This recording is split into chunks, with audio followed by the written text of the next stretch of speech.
Hello, everyone. Thanks so much for joining the side event today. As people are trickling in, we'll give people a couple minutes here. I will introduce myself meanwhile. My name is Steve. I'm the organizing partner for the major group for children and youth. And it's my pleasure to be moderating this session today. And we have a fantastic list of speakers, and then we'll have an open Q&A dialogue afterwards. So very excited to be here. Yeah, we'll give people a couple more minutes as they come in. Maybe I'll share a bit of reflection I've had so far on HLPF this year. I've been attending HLPF since 2014, 2015, when the early stages of HLPF were coming along in the transition. And I did not attend last year. Last year was the only one I missed. And this is the first time I'm doing it virtually. And I gotta say, it is so much better to do it virtually. I don't have to travel. I don't have to pay all this money to go to New York. I can sit comfortably in my chair. I don't need to look for plugs to charge my laptop everywhere, which is great. Food is much better than the UN headquarters. That's also nice. Yeah, so all in all, I'm very happy to be in front of my very large screen compared to my tiny little laptop and my phone, with being able to charge my phone all the time. So I gotta say it is better, and hopefully in the future we'll have truly hybrid integration for these participation. Um, I facilitate the participation of children and youth in the HLPF process. And this year, we have over 900 young people that are attending. I mean, 900 people that are regularly attending, and we have over 2,000 people on our mailing list that are kind of in and out of different side events. That would have never happened. Well, that had never happened before in any of these events. The Economic and Social Council Youth Forum at the beginning of this year, we saw 19,000 young people attend. I mean, that's just, it would never happen if it wasn't for a virtual world. So very excited that we're able to do this integration of virtual in participation. And this virtual aspect of participation is something I'm sure speakers will touch on in today's side event as well. All right, well, it's been a few minutes, so allow me to actually begin the side event. Welcome to the side event called the Toward a More Inclusive Future, Advancing Implementation of the 2030 Agenda. This side event is hosted by the Major Groups and Other Stakeholders Coordination Mechanism, the International Center for Research on Women, and Foundation for Investigative Studies of Women. It's my great pleasure to be a moderator of this side event. My name is Steve. I'm the organizing partner for Major Group for Children and Youth. And we have a list of 3 speakers who will deliver remarks on the reflection of how inclusive participation and integration of the voices that are left behind can be advanced in implementing, reviewing, following up, and monitoring the progress of the 2030 Agenda on Sustainable Development. So it's my great pleasure to be here. One comment I will make before I start introducing the speakers is, I talked about the virtual aspect just a little earlier, and how it opened up participation for a lot more people. One of the inverse effect we've seen is that while we have a lot of people being able to watch the HLPF, the meaningful participation in decision-making processes have actually shrunk. And an anecdotal experience I have is that in generally member states, the national governments that are gathered at the UN to talk about these things, at sustainable development on HLPF, they're more focused on talking to other governments, not so much civil society or NGOs. They kind of do their own thing. So although they theoretically know that major groups and stakeholder groups are mandated, and they've already agreed that major groups and other stakeholder groups will participate in HLPF, they just don't really think about it. It's not at the forefront of their minds. So the staff who are sending out Zoom links and managing these virtual events, they're having tough time already transitioning into this new world, and they just don't remember to include us in sending the links to Zoom meetings. I mean, before, when it was physical event, young people would walk into a meeting room and no one would stop us and say, show me your badge, why are you here, who are you with, get out of this room. No one would do that. No one does that to your face. But now, if you don't receive a link, you're done. You're not part of the negotiations. You're not privy to any information. You can't get access to documents. And staff who are sending out these invitation links don't want to put their career on the line by inviting some wrong people. So they just don't invite them. And then we're left hanging. And this is definitely an anecdotal experience that I had, not only in HLPF, but other young people who are involved in different policy processes as well. So I'm definitely finding that the space for civil society is has always been questioned, and it's been an ongoing struggle, and reminding everyone why civil society participation is important, because a social contract that does not have everyone on board, it just cannot stand the test of time. Even if those changes happen, if people are not on board, it's not going to happen over time. It will be overturned. So it's in everyone's interest. It's in member states' interest. It's in our interest that we are involved in the decision-making processes. And so before I continue to blabber on any further, I will introduce the first speaker here. The first panelist, her name is Amelia Reyes. She's the program director of the Policies and Budgets for Equality and Sustainable Development at Equidad de Género. So please welcome Amelia here with me.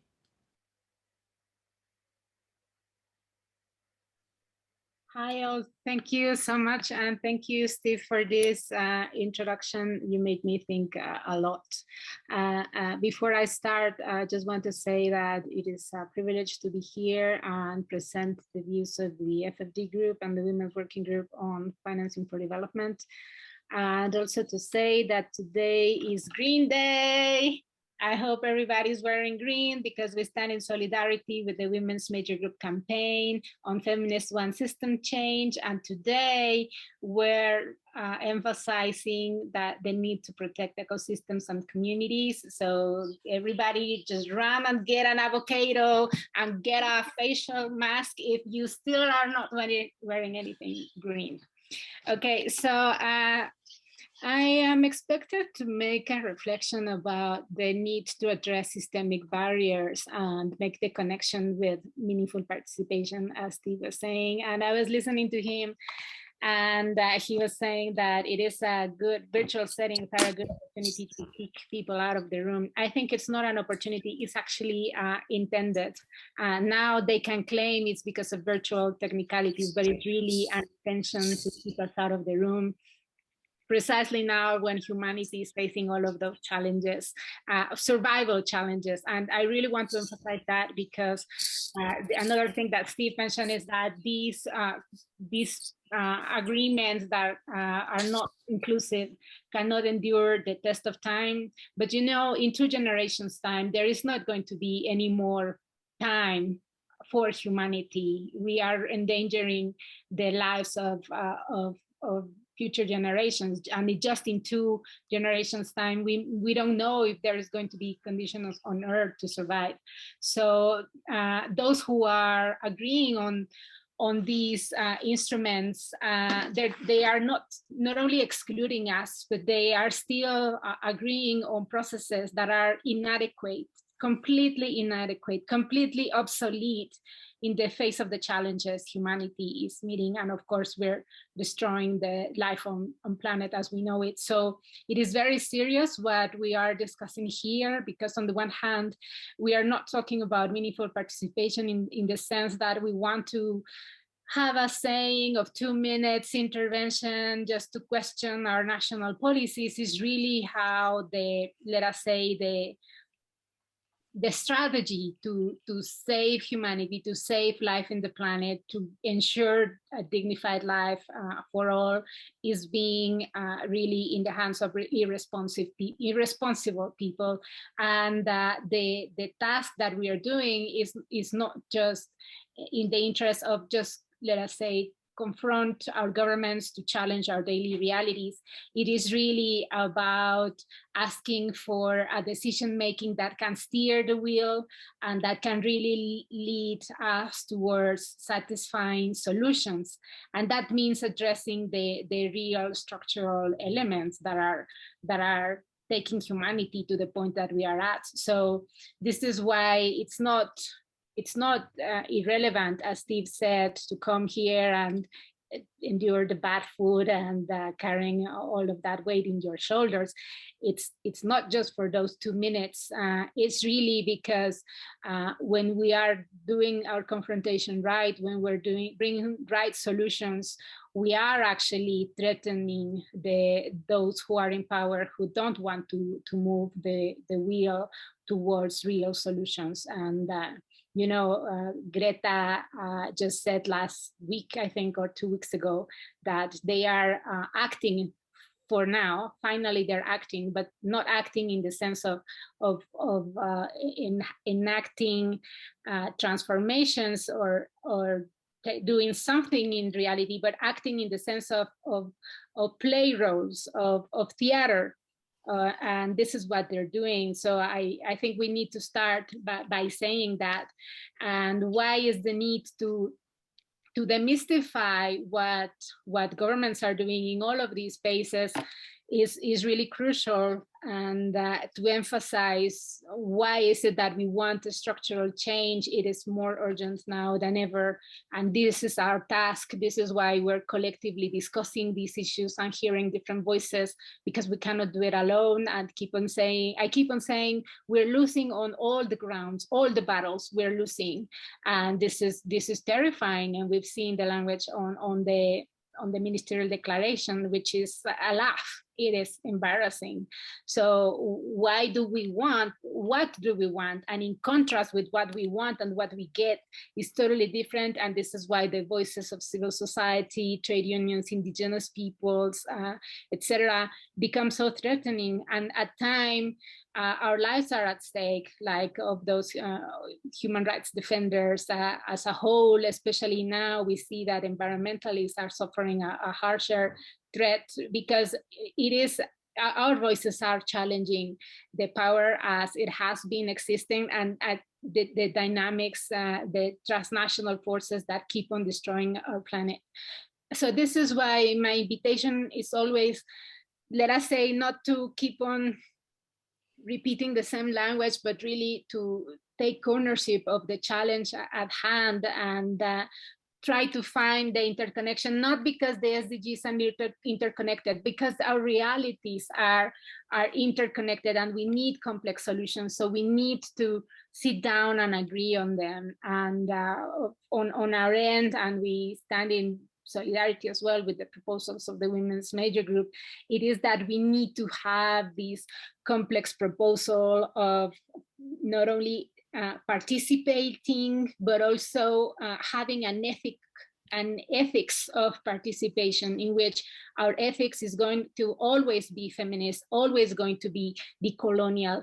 The participation needs to have some adjectives. So it's not only meaningful, it's also feminist, it's also decolonial, it's also complex, comprehensive, challenging, bold, aspirational, and not conforming, and not tokenistic, not colonial, not with poverty porn, etc.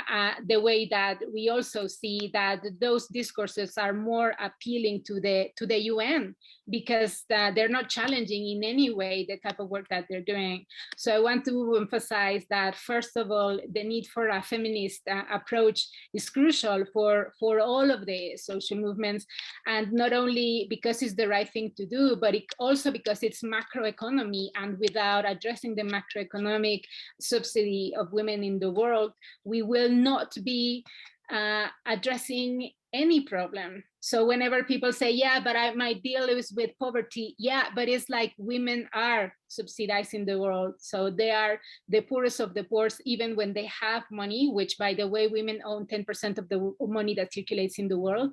Not even if women have land, which, by the way, women own 2% of the arable land in the world.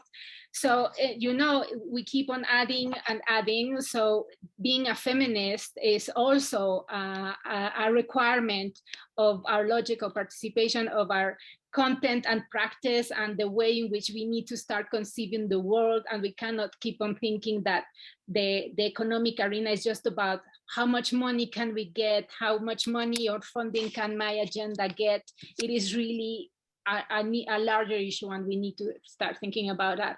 And the other element is the colonial thinking. And the colonial thinking is crucial, not only because as civil society, we can also bring dangerous and colonial proposals like green conditionalities. Now that we're seeing COVID recovery, we are seeing all of those global north NGOs saying, yes, and in the package, they tell the IMF or the World Bank, in the package of solutions for developing countries, you add that conditionality. If they're not divesting from fossil fuels, then you will remove the money, right? As if government countries in the global south weren't suffering enough from a colonial dynamic, and now they are using colonial tools to keep on ensuring that developing countries cannot have the fiscal space to address all of the challenges, including the climate change, which is a historical debt by the global north, and we are paying in the global south, and even more members of the LDCs and the seeds that are also paying more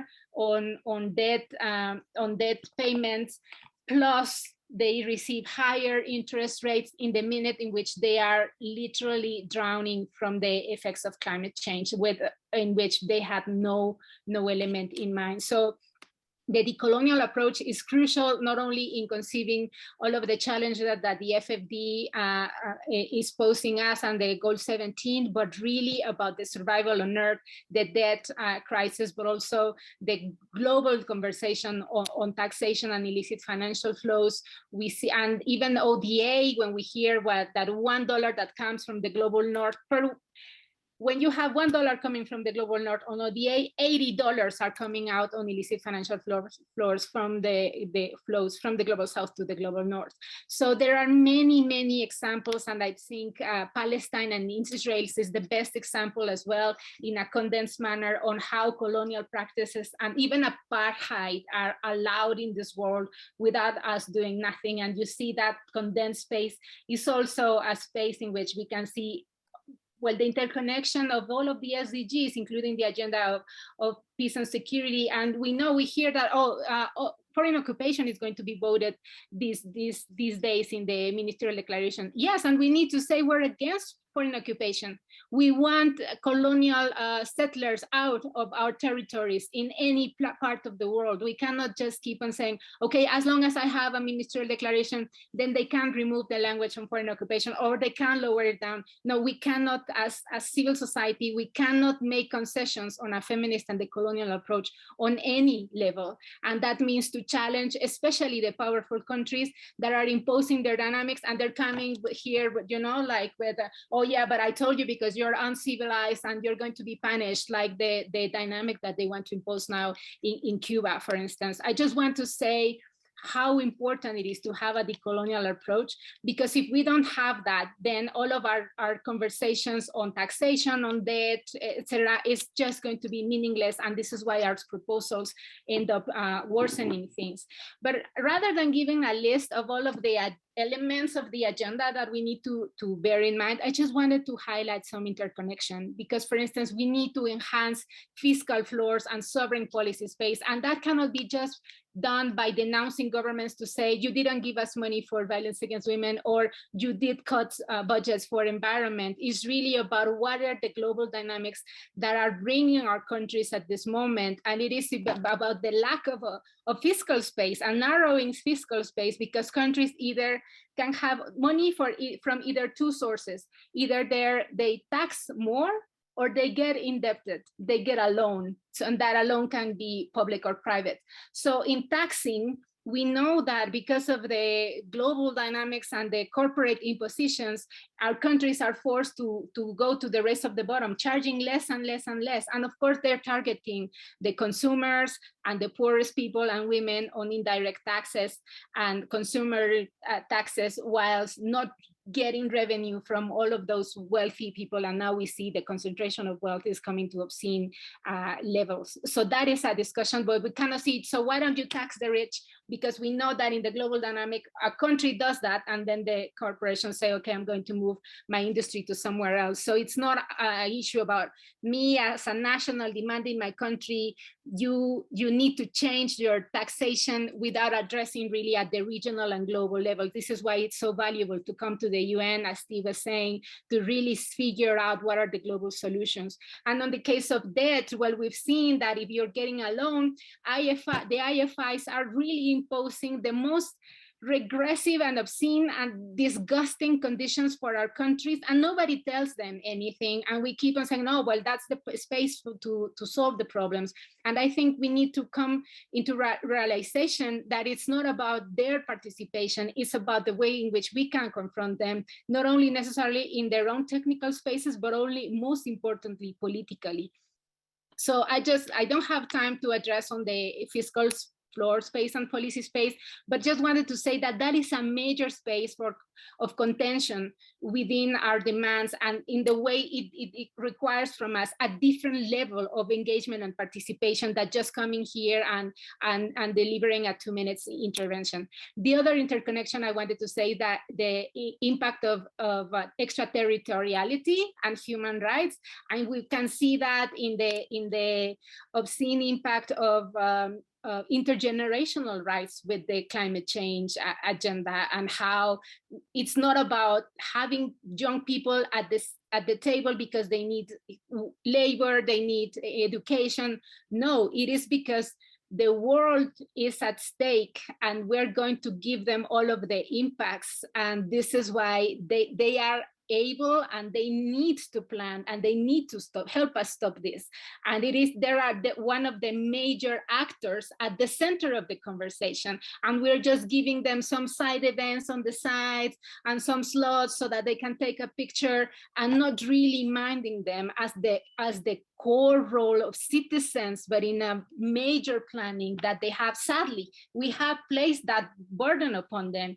I could just really cry out of understanding what that means. But this is why we need to stand in solidarity and lift that demand, the same way that the other stakeholder group that is so crucial for our discussions now are the indigenous people. 6% of the planet in the populations are indigenous peoples, and they're upholding 80% of the biodiversity in the world. If that is not macro, I don't understand what. So it's not about let's give them some time. No, it's about learning from them, understanding, featuring them, listening to them, and really understand that they have solutions that we are not even able to see. And on the other end, we are not stopping all of these corporate actors that are having all of these extraterritorial impacts, taking ownership of the planet, destroying the planet. The fossil fuel industry is receiving trillions of dollars from the financial industry. I call it industry, not sector, the financial industry. And at the same time, they're saying, yes, we're committing millions to address the impacts of climate change. So in the extraterritorial agenda, I think we need to make better use of the human rights treaty bodies and make the connection between the 2030 agenda and the human rights treaty bodies. On the one hand, the 2030 agenda is voluntary, and so they say we cannot do anything about it. On the other, the human rights treaty bodies say that, yeah, that's very interesting, but that's not our mandate. We need to start forcing them to make these connections. So I have many things to say, but just to say that those issues that I was talking, feminist, youth, colonialism, those need to be there in binding recommendation on all of those bodies. I think my time is up.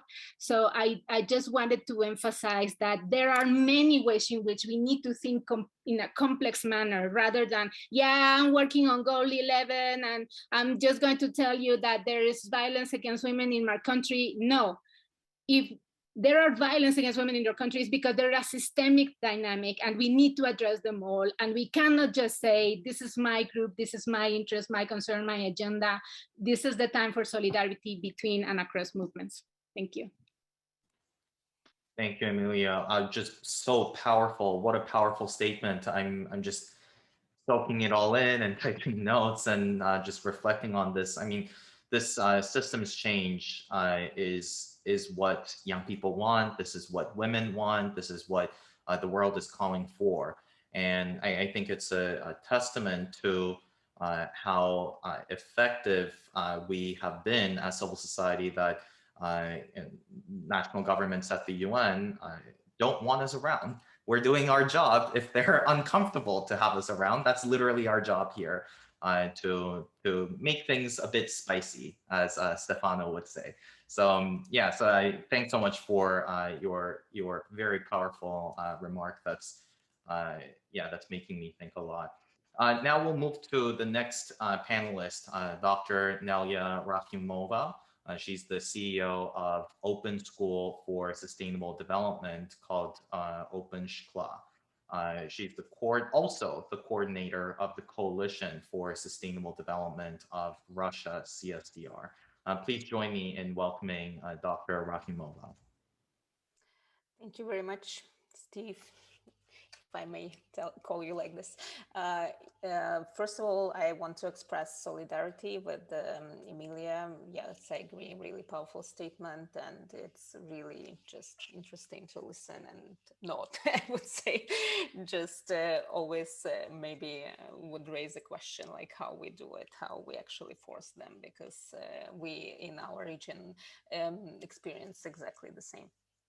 So my presentation would be more technical, because I will more or less report on what we were doing with the wonderful team of VNR task group within engagement mechanism of MGoS, and these interventions are happening right now, were happening yesterday, and so on. So basically, I will tell how we help MGoS to prepare their statements, to deliver them during official VNR presentations, and provide you some positive insights, challenges, and describe next steps and lessons learned from this year.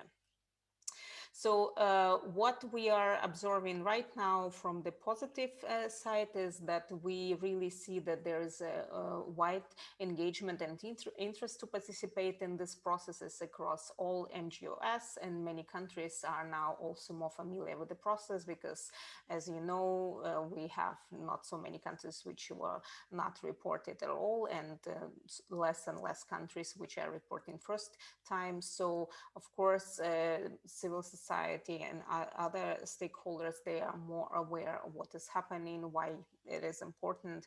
And so we see that actually interest is growing, and people are aware of what they need to provide, what inputs they can provide during the sessions, and so on and so forth. At the same time, we see some positive examples that in some countries, governments already guarantee a space, a slot for independent stakeholders to contribute to the VNR.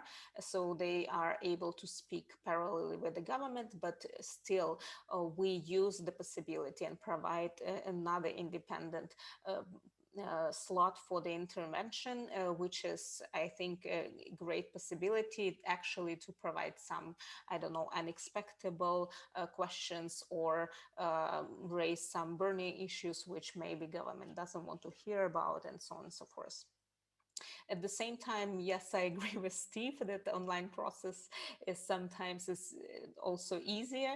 And in our case, of course, we can engage more and more people in this process. I mean, frankly speaking, I cannot imagine how we would be able to engage so many participants and stakeholders in the discussions of the statements. So, of course, it's somehow plus, and of course, at the same time a minus, actually, if we are not able to meet in person. And in general, I would like also to emphasize that the group which was working And the preparation was, I think, to my mind, great. When really engaged with solidarity, positive and pragmatic thinking, we exchange experience, we helped each other, and I think it's just a great possibility to learn from colleagues and in general. How to say, like, to exchange this international experiences from different countries. At the same time, if we look at challenges, of course, especially civil society have some issues with engagement and delivering the statements, and here on the slide I also provided some points which I would like to share with you. First of all, at least in our region, we noticed still limited awareness, limited interest sometimes.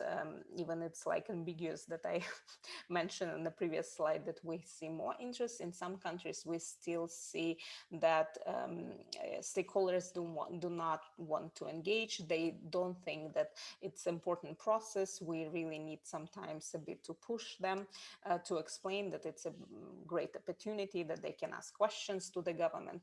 So unfortunately, just because this is a voluntary process, so I think stakeholders really don't see that.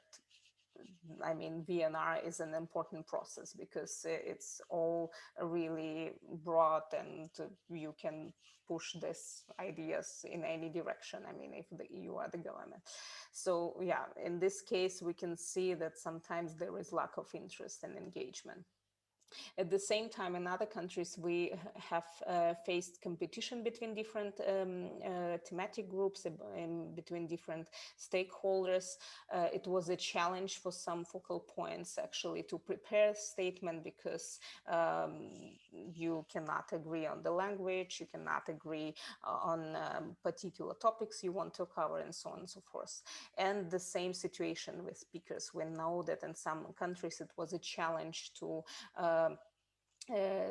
elect a speaker, but anyway, it was done, but some groups are not happy. So I think it's also a lesson for everyone to learn about solidarity and how we, at least if we MGOS cannot agree on something, we should also take it as a lesson and be able to do that, because otherwise we cannot provide example to the governments. At the same time, in some countries, we observe anticipation of risks, especially in countries with the restricted space of civil society. For example, also I think what happened in Azerbaijan, that we had to deliver the statement ourselves because our colleagues did not want to basically speak up personally at the HLPF. And at the same time, we observed that some countries also do like self-censorship. I mean, they don't want to introduce strong language, to raise strong questions to the government. And as I mentioned already, fear to speak in general. And what is also, we observed this year, that there is also sometimes mistrust between the participants, because when we organize the first meeting, people probably don't know each other.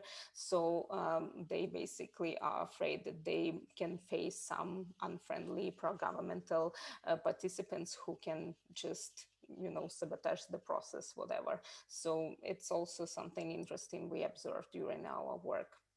Of course, also some governments try to contact speakers before, and or groups who are preparing the statements, and ask them about the content of the statement, of which questions they are going to raise. So this is also not a positive trend, because of course in some cases it can be just for sake of preparation, but in some cases it can be also for, I don't know, ability to control people or prevent their speech, whatever. And what was also interesting this year, that during the preparation, we also observed involvement of many unintended participants, especially from developing countries, who were joining our country discussions, and they were not even having any information on the country or any experience with the country, but they just wanted to be engaged in some activities on SDGs. And so basically it was a challenge for many focal points to lead the discussion. And what we also faced yesterday, actually, that it was already a challenge happening on the floor when we actually got just 1 minute instead of 2, which were promised to all MGIS for delivering the statement, which I think is not really acceptable, because 2 minutes, it's not enough, but 1 minute is really not way to go. And what we can right now say, what we have learned, that of course it's necessary to start the process earlier, because in some situations that I said, it's hard to put people together to find time. Some countries just due to national characteristic, they prefer to work slower, and to make all improvements with all possible stakeholders, so they need more time. So it's really necessary that we can start the process earlier. At the same time, to avoid this confusion with participants from other countries, we need to see basically what we can do to make the survey correct, like to how we organize the survey, how we do pre-screening of participants or something like this, and maybe have some templates ready for emails, or how we communicate with participants. And for the next steps, we would like to review what we have learned during the process, to reach out to all MGOS for VNR countries, which were reporting this year, and also to connect all participants with regional engagement mechanism, because I think it would be great possibility that people from countries which were involved in VNR processes also stay actively engaged in SDG processes through regional engagement mechanisms. Yeah, so in general, I think the process itself is really important. Even, as I mentioned, in some countries, even civil society doesn't recognize the importance so far. And it's a great opportunity that we can still talk, but I personally think that it's still not enough. And as I said, I completely agree with Emilia that this 2 minutes, and as I mentioned, even 1 minute is not enough. And I really think that we need to keep our governments accountable in terms of SDG implementation. And maybe today I will hear from others, or maybe we will find some solutions how we can do it. Thank you.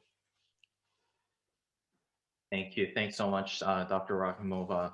The participation of civil society, the self-censorship, the concerns that come with that, and sometimes actual retribution. The Office of High Commissioner on Human Rights has an entire database dedicated to political retributions or threats of political retributions for civil society participation in HLPF.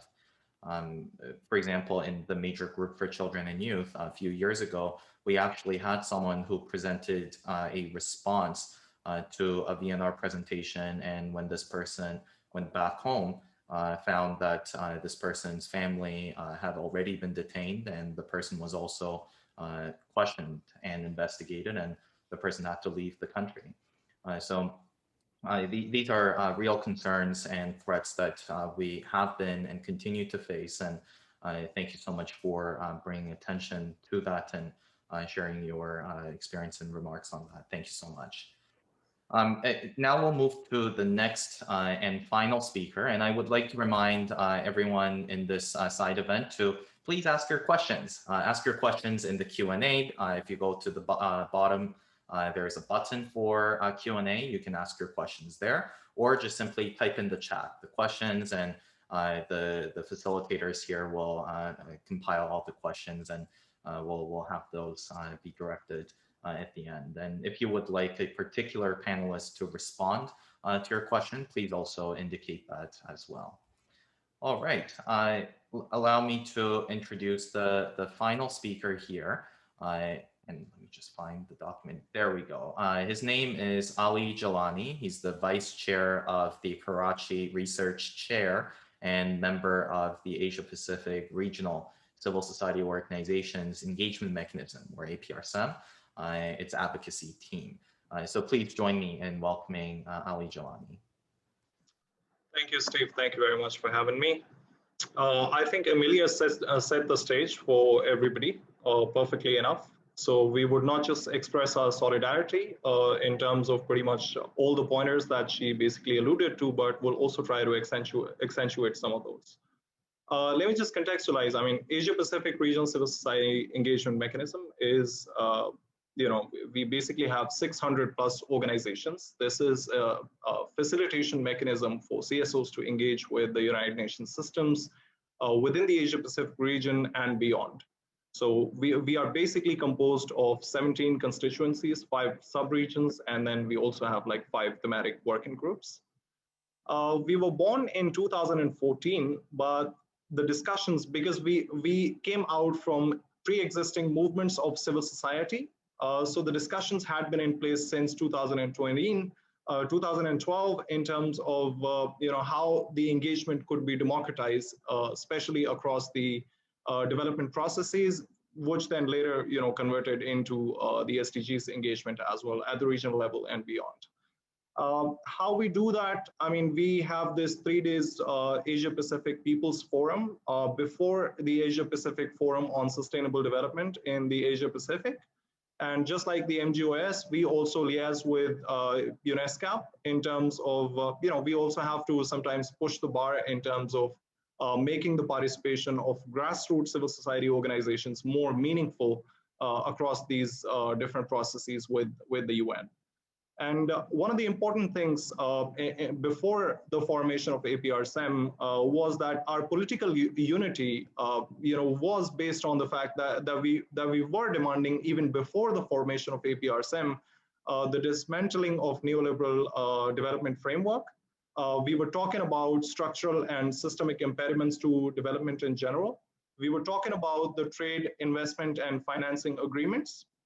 We were talking about corporate capture, land and resource grabbing, militarism and conflict, patriarchy and fundamentalisms, and of course the authoritarian governance in general. That narrative also came through when it came to our advocacy around the sustainable development process. Now, in terms of the regional progress that we have, I mean, where the Asia Pacific region stands at the moment, let me just contextualize a few things, also accentuating what Emilia was referring to. So, I mean, before the pandemic, the emergence of COVID-19, Asia Pacific region was not on track in terms of achieving the SDGs. And UNESCO's 2021 report confirmed that we were only on track with 9 indicators out of 104 indicators that we had the data available for. So that meant essentially failing on all the SDGs, by 2030. And there's another problem with that, because if the absence of data on almost half of the indicators was not alarming enough, because we don't have, in the Asia Pacific, we don't have the data on almost half of the indicators. If that was not alarming enough, there are like regressive trends on almost 20% of the indicators. And the situation could be worse, as compared to as it was in 2015, right? And the emergence of COVID-19 has then further amplified those challenges. We can see it's evident of the fact that you have the increased number of people caught in poverty and hunger. You will see inequitable access to health, education, and social protection services, the increase in gender inequalities, rocketing inequalities within and among countries, accelerating climate change, which is evident from the depleting natural resource base and the increasing biodiversity loss. However, the sorry side is that business as usual continues. I mean, the very lesson from COVID-19 is to strengthen public healthcare systems, right? But the recently negotiated 76 out of 91 IMF loans push for further belt tightening measures, which could mean severe cuts to public healthcare and social protection systems. So 7 years after the formation of APRSM, we realize that those systemic challenges continue to persist. Those systemic issues are pretty much there, prevalent, and somehow, in the interest of prioritizing consensus ahead of critical considerations, during processes like ministerial declaration, they are diluted or somehow overlooked. So we have a note of concern on several things. For instance, we're concerned about the lack of multilateral resolve, with more than half the countries failing on their official development assistance commitments. And the situation on the flip side is that we have the developing countries facing a shortfall of over 2.5 trillion per year in core SDG priority areas. We are also concerned about the official development assistance used to catalyze private sector engagement, achieve trade, military, and political objectives of donor countries, or the recent talks in terms of trying to substitute ODA with refugee costs, climate financing, or debt relief. And then when we move to the other systemic issue that we have is the hegemonic trade agreements, which continue to enable the flow that Emilia was also referring to, the flow of wealth and resources from developing countries through illicit financial flows, tax evasions, capital flows, asset stealth, trade mispricing, and profit shifting by multinational corporations. And when I refer to the data, developing and emerging economies lost over $7.8 trillion in illicit financial flows alone. The data that we have of just 9 years. And what's worrying is that this trend is increasing at 6.5% per year, which is twice as much as the global GDP, for instance, right? And speaking something, in the country context within the region, and there are a lot of countries in the Asia Pacific who are facing this similar issue, is around the investor-state dispute settlement, in which my country was slapped with over $6 billion of fine with a multinational company. And that sort of situation virtually leaves no fiscal space for a poor country like ours in terms of advancing the SDG priorities or enabling effective recovery from COVID-19. Then moving forward, we are also concerned in terms of increasing debt to GDP ratio, for instance. I mean, again, the business as usual approach, you will see it here. Like, after the economic downturn enforced by COVID, almost 40 out of 43 countries in the Asia Pacific are experiencing unprecedented increase in their debt to GDP ratio. However, almost 96% of the support provided by multilateral banks and international financing institutions to the Asian Pacific countries in 2020 are loans. With meager amounts, literally peanuts in grants or say debt relief, for instance. We're also concerned about the lack of meaningful action on common but differentiated responsibilities and respective capabilities clause, and especially reckoning the fact that the countries in the Asia Pacific are on the receiving end of climate change related disasters, while despite the fact that they have meager carbon footprints. Then moving on, we are also concerned about the corporate control of data and the concentration of technological innovation in the hands of a few tech giants, and that has a direct effect in terms of compromising privacy, hindering technology transfer, marginalizing human workforce, and most importantly, undermining local knowledge systems. And just to accentuate something that Emilia also referred to in terms of the online process for engagement, I think we have to be very careful in terms of pushing the online process moving forward with the HLPF and other processes, because of the digital divide, that could leave millions behind, which is basically against the spirit of the Agenda 2030.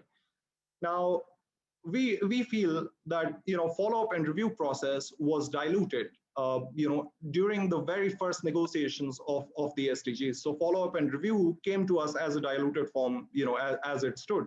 And we feel that the regional process, which has been the missing piece in the puzzle, could play a pivotal role in trying to galvanize momentum in terms of not just accountability, but also effective implementation around the SDGs.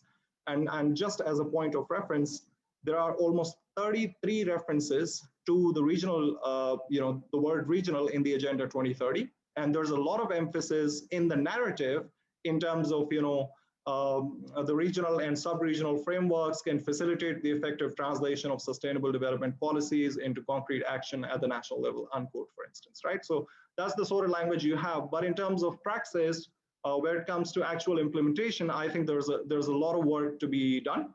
And we feel that regional process has much to offer in many ways. I'll just refer to a couple of them here.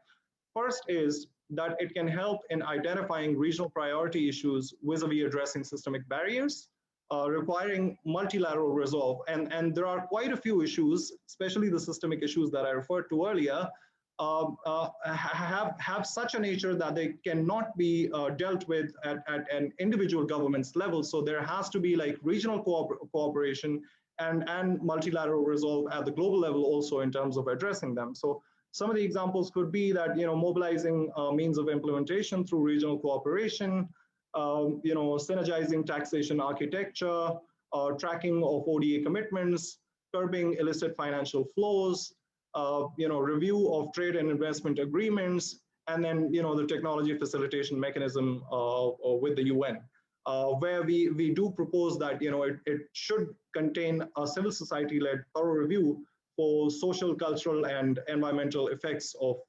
technology phasing in, which is a key policy emphasis these days. That is also important, we feel, in terms of SDGs compatibility impact assessment for a more right-based, inclusive development that we basically demand. Secondly, it could also create proximity and accessibility for local and grassroots communities' voices in terms of, them not being left behind, them being meaningfully engaged in development discourse at the local, at the national, and then regional and global level. Thirdly, we have a concrete proposition in terms of integrating the regional forum at the HLPF level. We feel that the regional forum could also have these interim VNR reports, which are submitted to the regional process. We need to strengthen that component to ensure greater accountability. We also demand that the HLPF should systematically integrate the regional forum's outcome document, for instance, the chair's summary, into the official considerations, especially with the ministerial declaration as well. We also recommend that there has to be systematic integration in terms of having a feedback loop which flows back from the global into regional and then sub-regional and national level, especially in terms of following up on the commitments that the governments make during the HLPF reporting process, so that we can have continuous sense of accountability in terms of tracking the progress in real terms as to where the individual countries are. And then, of course, we also feel that participation of civil society could be more meaningful if we can systematically enhance their participation in the regional process, and that would ultimately complement the implementation of the SDGs. So finally, COVID-19 has, like I said earlier, reinforced our foundational narrative in terms of dismantling capitalist globalization, patriarchal authoritarianism, and militarism, which is inherently flawed and is the reason for the deprivation and marginality that we see in front of us. And it is possible, if we have the political will, Steve, to realize a right-based, people-centered development model that is based on development justice, that strives for redistributive, economic, environmental, social, and gender justice, and ensures accountability to people, so that we can have a development model that prioritizes people and the planet over profits. Thank you.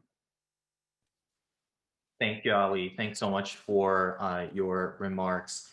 We've had three incredible speakers that shared in this side event so far, and I mean, I took a lot of notes, and I'm reflecting on what I've heard. And you know, I before I came on to lead the major group for children and youth, I spent 3 years pretty much living out of my car, traveling across Canada to rural, remote, indigenous communities to talk about climate action and sustainable development, especially in communities that didn't want to talk about it. And one of the things I found that, especially in rural and remote communities, is that people associate with power structures that work for them. And I don't think this was particularly just unique to Canada. This is, I see this everywhere, that people associate with power structures that work for them. And I believe that what we're trying to do here is to ensure that we're changing and shaping the power structures in a way that they would work for us, that they would work for all people, that they would work for everyone who's at the margins, those who are vulnerable, not just for the few at the top, not just for the majority, but for every one of us. And I'm so honored to be here with champions who've been working on this subject for a very long time. So I'm now going to look at some of the questions that's been coming out. The first question is, it reads as this: considering the 2030 agenda is meant to be a process and the HLPFs as markers in the process, I'm wondering if the speakers can comment on substantive points of advancement or regression as compared to previous years. My God, I'm sure you have so much to say on this. What gives you hope, and what are your greatest concerns? This could be about the ministerial declaration, the intervention so far, the SDGs report, etc. So yeah, what gives you hope, and what are your greatest concerns on substantive points of advancement or regression of this year's HLPF compared to previous? So panelists, anyone who want to take that? Amelia, please go ahead. Yes, thank you. Thank you so much to my co-panelists. And Ali, I don't know why I was meant to address the systemic barriers. If I had known it, I would have stayed in bed. I mean, really, you list them all. Daniel, querido, I was thinking about, the greatest concerns. I don't think we have a way to compare what humanity is going through now from 2015. So much has happened. The acceleration of the destruction of the, let us say that we have reached the point of no return in the environmental agenda, and at the same time we met with COVID came and it exacerbated all of the previous problems, and now we think the assessment is perhaps 40 years of regression of human rights in most all of the fields in developing countries, and also a huge, a bigger gap between developing and developed, because developed countries entrenched in their bunkers and with all the compliance of developed citizens, developed countries' citizens. There is a compliance there. I don't see any manifestation on the street with indignation of the crimes against humanity that they're committing right now with the vaccine injustice or with climate change. So I would say really my concern is not in terms of the 2030 agenda. I think that's way past gone. We really need to assess the tools. I mean, of course, the 2030 agenda, the SDGs are, as you were saying, markers, right? Like tools to keep us on the right path. But thinking what is the advancement, I think we would be naive if we were asking those questions at this moment. We are in a point of survival. And we are seeing blatant, obscene reactions in humanity, like man being the wolf of man, and a scarce response from the decision makers. So that's what gives me despair. But I think all of us activists are kind of schizophrenics, because on the one hand we fall on the worst of the despair because we see everything so blatantly, and then we rise. But then I have the huge hope, and then we go and we're here and we're talking with this empty wall that gives us back. It's like a blank stare, but we keep on coming back and we keep on talking. And I think that psychotic breakdown that we have all the time is helping us, because that is what giving me hope. I keep coming back and listening to you all and engaging with all of you actors with the richness and the wealth of your conversation.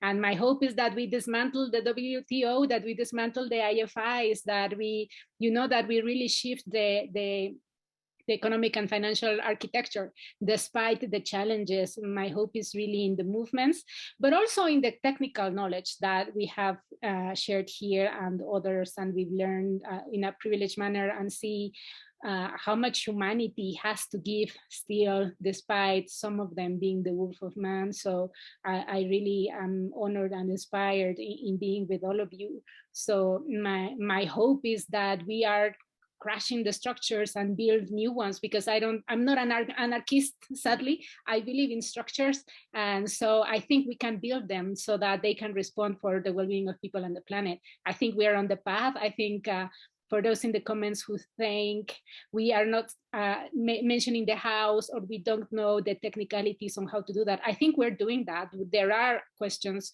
there are answers to the house, and when they say we need to move political solutions, is no, they have the political will on destroying the planet, on not achieving the SDGs, as we have seen in the negotiation. That is the political will that our leaders have. So it is up to us to keep on maintaining the hope and maintaining the efforts and the efforts of solidarity, and building together, and keep on planning in a bold and progressive manner, that rather than just say, oh, so I finished my VNR shadow report, so I'm going back to home. It's like, no, we have that, we don't have that choice now. And but our hope is going to keep us thriving. Thank you. Amazing. Thank you. Thanks for that response, Amelia. Dr. Ramova, do you want to go in response? You can call me Nelia. Yeah, I think that hope is in general a bit destructive word, because I prefer not to hope but to act, because hoping is sometimes delaying, the action. And in general, what I think what moves me, and I think also many of us, it's in Russian we have a phrase делай, что должен, и будь, что будет, which means do what is necessary and let it be. So it's basically, if we just, I don't know, give up and think like, or yeah, we all know the worst scenarios, but if we don't do this, who will do? And I mean, for me, this is the only, I think, thing that moves me forward every time. And I think it's what is necessary, and what we are doing is really to make our crowd bigger, because otherwise we cannot do anything with this. Because I completely, again, agree with what Emilia says, because our politicians, I mean, all these discussions on the declaration and everything we observed, I mean, it's just like always going back, and it's not clear how we can actually, for me, for example, it's not clear how we can force them, because yes, there are some countries where there is democracy, and at least you can somehow push them around through the elections. But for example, in my realities in Russia and Belarus, in many other post-Soviet countries, this is not even the case. And so it's like we have so many restrictions on our freedoms that I think sometimes it's the only way, just even to talk internationally, to be engaged internationally, to increase the solidarity is the only way to go. And yeah, I want that people in general less hope and more act. Yeah. Wonderful, thank you. Ali, I would like to get your perspective as well, but I want to throw in a bit of a wrench here. One of the follow-up questions that were asked to the earlier question maybe you could address that. If someone had followed up on that question and asked, if countries are not on track to achieve the SDGs, are there discussions about that? Maybe around shifting the target date for implementation. So, if they're not going to be able to achieve it by 2020, some of the targets just were, well, most of them were not achieved, or 2025 or 2030. Are they going to move the dates? What happens? What happens if we don't achieve them by 2030? Thank you for that, Ranch. I think it's simple for me, right? It's very simple for me. As they slogan it to be the global social contract, and if it is really the global social contract between people and the governments of the world, I think it's high time they start walking the talk on the Agenda 2030's ambitions. In terms of the concerns, yes, regression is a concern that refers to the second question that you shared. The problem is, until we do not stop prioritizing consensus ahead of ideology and critical considerations, we're going to keep experiencing such sort of regression. And in terms of being hopeful, if a single ray of light can pierce the heart of darkness, then I feel that civil society, is it psychotic or not? As far as regression is concerned, in the Asia Pacific, I shared with you, 20% of the available indicators that we have regression on those. Almost 50% of the indicators we do not have any data on. That is what concerns me most, because imagine the scale of unpredictability there, because you do not know anything about that. So if you do not have the data, that means that perhaps the systemic, the structures that are supposed to be there to advance those priorities are not properly in place. So we also need to be worried about that. Or if they are in place, the data is not collected. If the data is collected, perhaps the indicator is not produced. So there are several aspects where which make us worried in a way when it comes to regression. So I don't know. I mean, if there's going to be the need for another framework, but what I would just want to say is that we can see that we haven't really learned from the MDGs lessons, which today we see as systemic issues perpetual with us. And I think we need to make sure that we learn our lesson from COVID-19 and the SDGs performance, globally moving forward. Wow, I'm just struck by the stat you just shared that almost 50% of the indicators in Asia Pacific don't have the data collection infrastructure developed. I mean, what's the point of HLPF? Isn't that literally what this is about? That's insane. So thanks so much for sharing that. We've got about 10 more questions that have come in, so I'm going to push the speed of these questions a bit. The next question here is, what specific prioritized action items would the panelists recommend for each of their initiatives for the country to focus on? Perhaps how to monitor progress from year to year. I think this is a good follow-up, Ali, for you. What would be some prioritized action items for the region of Asia Pacific or specific countries within Asia Pacific to monitor progress from year to year? What would be some recommendations? Dismantle neoliberal framework. The model of development that we have, it's very simple. You address almost the entirety of systemic issues through that. Could you elaborate a bit on that system for people who may not know what that is, including myself? I think I spoke about it. The hegemony of trade and investment agreements, for instance, that has a lot of implications for developing countries. I spoke about the illicit financial flows. I mean, it's a very important and interesting dynamic. Who is developing who? I mean, you're giving us about $130 billion a year, and you're taking about, if I'm talking about 2013's data, then $2.1 trillion in the same year were taken out from developing countries when we received $134 billion for financing for development, for instance, right? These are some of the issues that most of the developing countries are facing.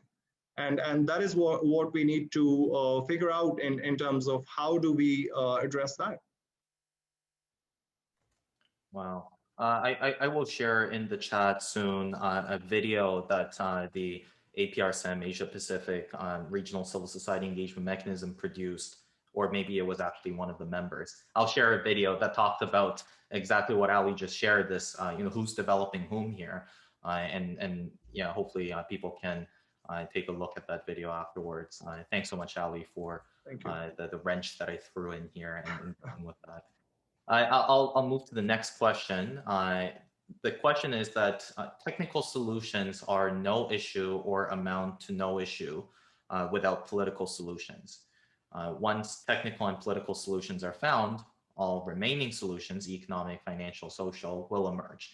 So the question is, how can political leaders be made to provide needed political solutions to complement the technical solutions to war on COVID-19 and remaining 4 identified wars, achieving SDGs as soon as possible after 2030 and reaching global goals 2050 by target date. And I guess the remaining 4 identified wars are the 4 kind of the dark horsemen that the Secretary General identified at the beginning of the year. I'd imagine that's what the 4 wars are. But yeah, so I guess the question really is, how do you get political leaders to find political solutions? Once the will is there, then the technical and other solutions will follow. So how do we mobilize political will? Nelia, do you want to try to take this question? Yeah, and I think it's linked to what I would answer to the previous one. I mean, I'm an old school activist. I think we need to go back to the basics and to understand that there are economic and interest and tensions that are underlying everything that we are discussing here. So I disagree it's a political issue. I think it's an interest issue. So going back to the mapping, I mean, in the women's major group, we used to do on the floor, just like on environmental issue, on this specific issue, which countries are against, which are in favor, what are the arguments, because what is their national policy, what is the national framing, how we can shift their position, or what are their negotiating groups and how we can shift them, and etc. And just also recognizing these are horrible countries on these agendas, and let's shame them, and we need to be bold.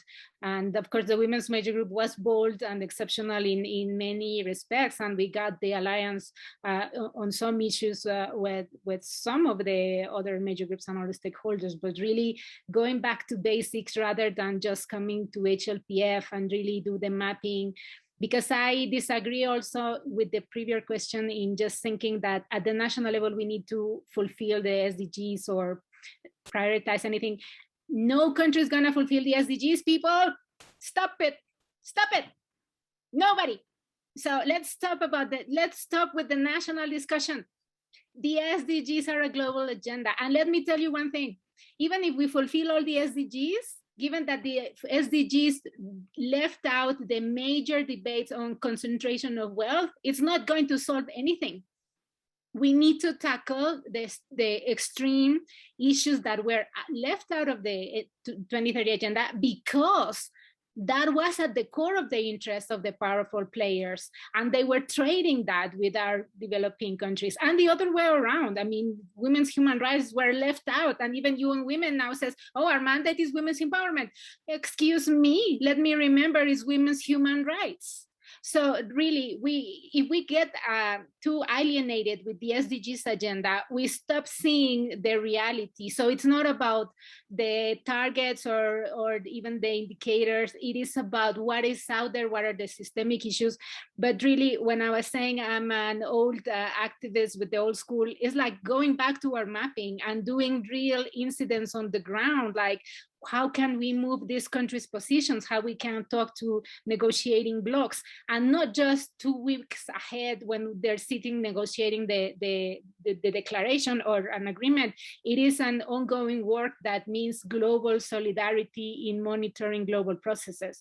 We're not going to make anything just by showing up to New York or showing up by Zoom. So I think we have a task ahead, and it's not that our politicians don't have the information or they don't have the political arguments.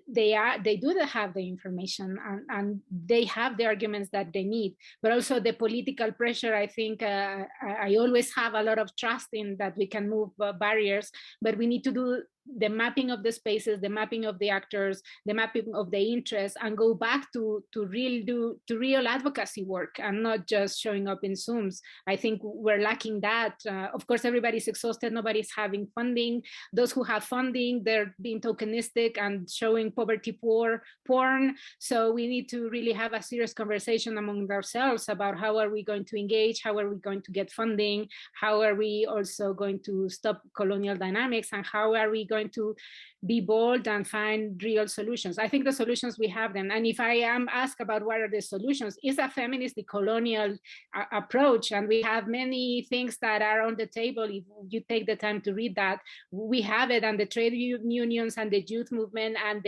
everybody has a proposal. It's not that we don't have them. It's that those are a threat of our decision makers, and we need to stop mapping them and saying who is that they're in power, who's coming to negotiations, who is linked with which corporations, who is receiving money, and going outside of the UN as well. So I think we need to do that real mapping and just stop alienating with the SDGs. Sorry to say that. Thank you. Thanks, Emilia. I mean, it's any other panelists want to build on that?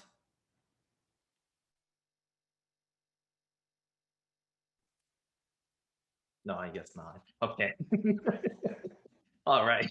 We stand in solidarity. Wonderful. Okay. Well, let's look at the next question. The next question is around human rights. How can we push for greater alignment between the sustainable development processes and human rights mechanisms? Anyone who want to take that? Could you repeat it? Yes. How can we push for greater alignment between sustainable development processes and human rights mechanisms? Oh, I spoke about it, but I don't know, Nelia, if you want to bring your ideas before I go. Yeah, I just, in general, I think it's even written in the agenda that it's basically based on human rights. I mean, all the SDGs, if you look at the list of the targets, I mean, the human rights are there. I mean, for me, at least, because we also have right now a project on human rights in Russia, and this is at least how we are looking at SDGs in this project, that we basically see them everywhere. And we, of course, even if you take climate change, it's there. I mean, it's in any SDGs, there are human rights. So for me, this is like just, they belong to each other, you know, these two. Yeah.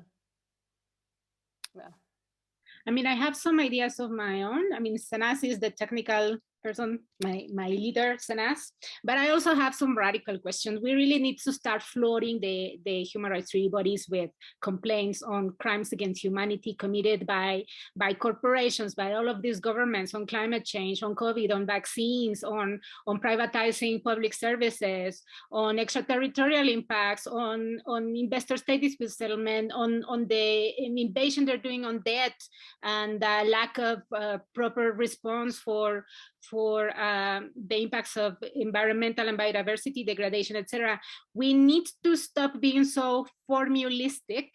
I mean, formulistic is fine, and there are people who can do that, but we can also be just, childish and irreverent and say we're flooding your offices all around the world and wherever you're showing up, because we need to make this binding, because survival is at stake. We need to be creative, we need to be irreverent and bold and just unformalistic, really, to demand that these are crimes against humanity, this is genocide, and whatever you lawyers can bring of beautiful words that nobody understands, but we need to say, yes, that committed that crime. And just to start raising awareness that the human rights treaty bodies need to wake up.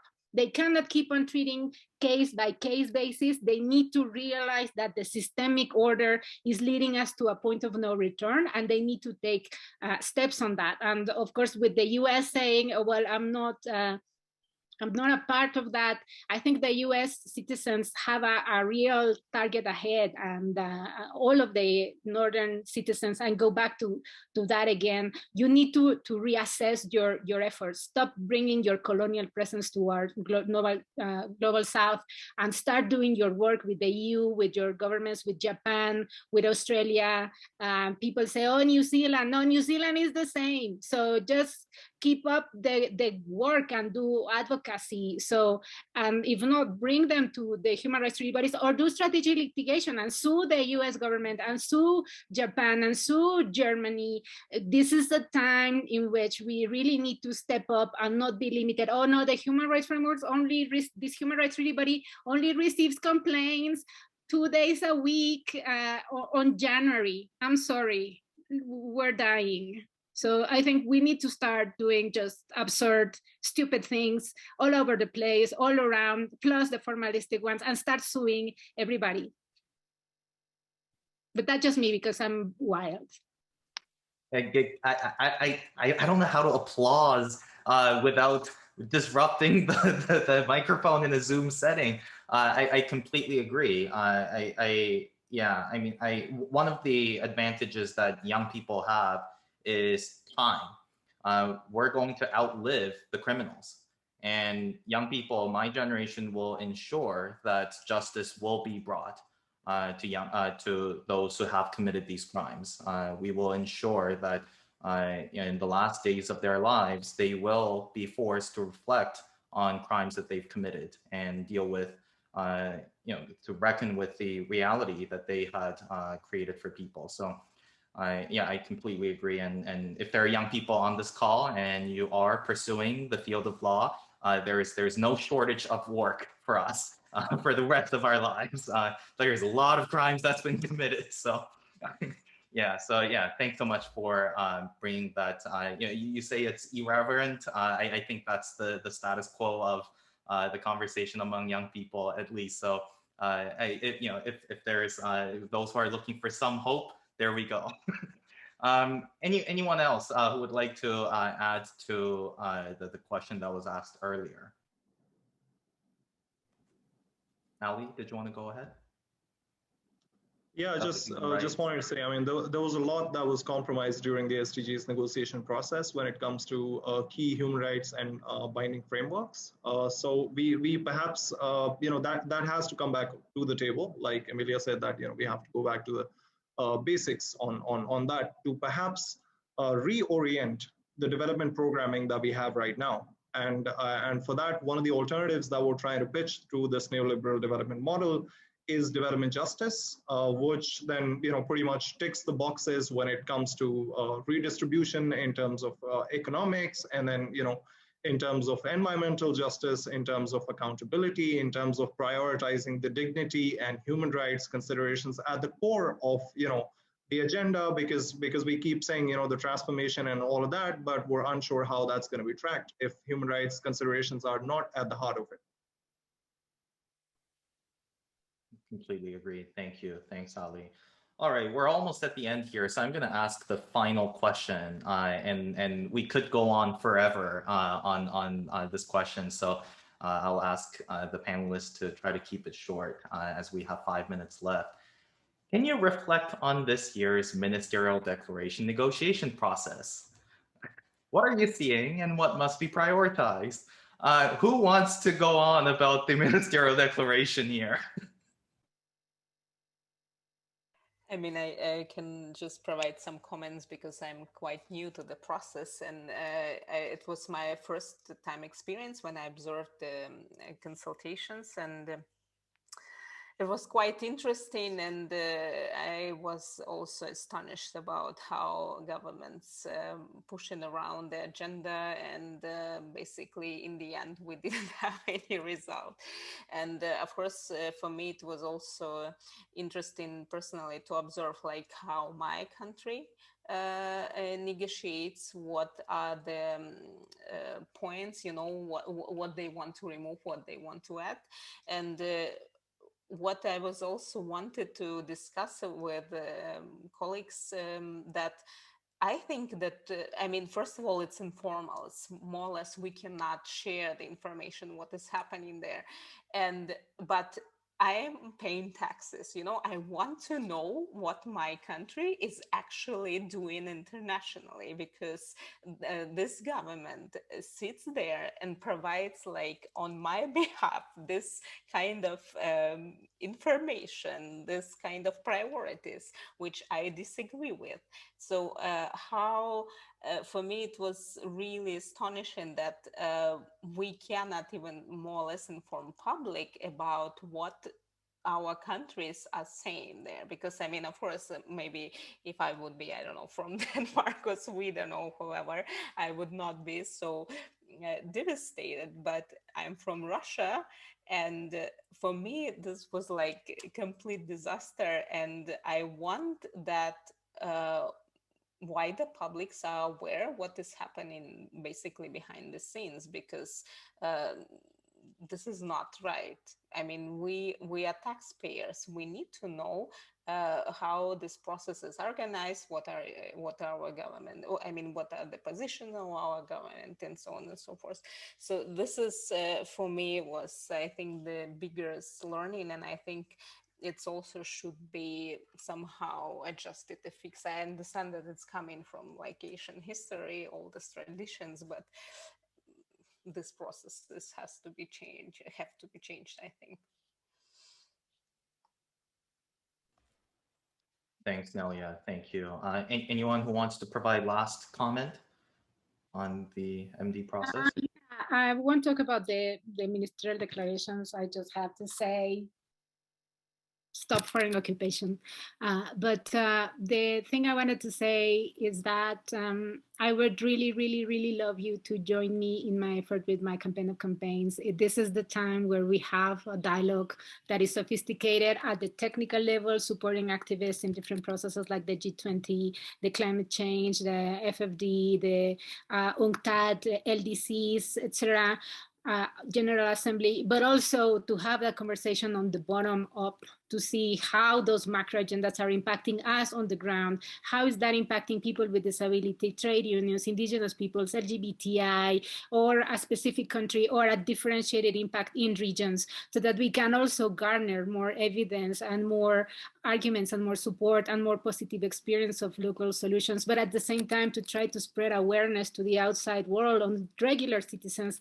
They need to realize and understand why a feminist decolonial work on debt, on tax, on whatever it is, on public services, etc., needs to be in the eye of everybody. And we bring them with dances, with poems, with art, also some arguments, some theater plays, etc. Join us, bring your volunteer efforts with translation, with interpretation, or some funding, or comms people, or organize your own things, and let us know in the campaign of campaigns so that we can rally your messages. This is the time in which we need to stand in solidarity, but really do the work, and we are willing to do that. We would love to have an alliance with all of you. So hopefully towards the future, we will start doing that. And I need you all to open yourself a TikTok account and start dancing. That's my pleasure. Thank you. Thank you. Thanks, Emilia. Thank you to our wonderful 3 panelists and everyone who has joined us today for the side event. Thank you so much for coming, and have a wonderful rest of the day. Thank you. Bye-bye.